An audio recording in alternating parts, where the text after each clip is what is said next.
This is ANN News Brief. Democratic Republic of Congo's Health Minister Oli Ilunga has resigned from his post in protest against the presidency's decision last week to take control of the response to the Ebola outbreak in the east of the country.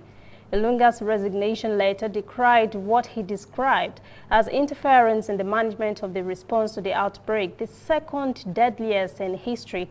He also criticized outside pressure to roll out a second experimental Ebola vaccine against his wishes.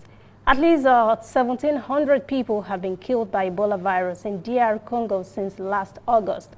Last week, the World Health Organization, WHO, declared the outbreak an international health emergency.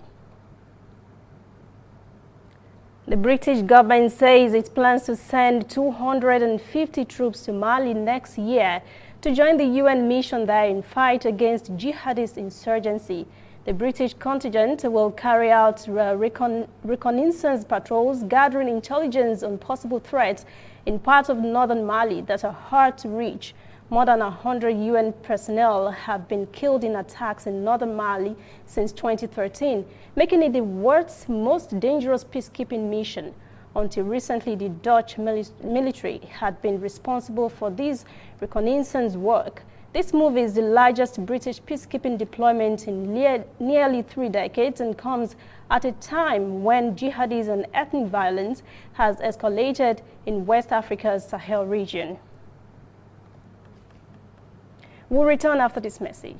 We are on the road every day, canvassing throughout Africa for news you really need. We follow this story everywhere, from every corner of Nigeria to the wide African expanse. We bring you what's making headlines. We connect you with news you can use. ANN, African News Network, in a truly African spirit.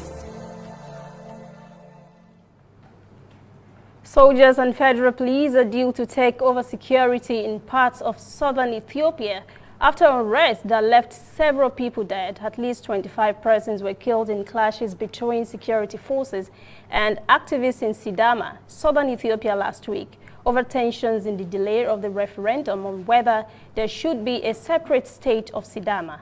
Hospital officials said security forces fired bullets during protests across the Sidama region. Authorities have now announced on regional state television saying the new security measures follow a request from the authorities in the southern nations, nationalities and peoples region. They say the aim is to ensure the rule of law and to protect the public.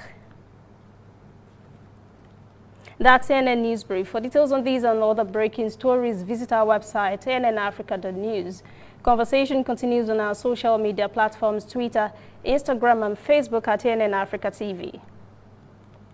I am Lucy Adeyemi.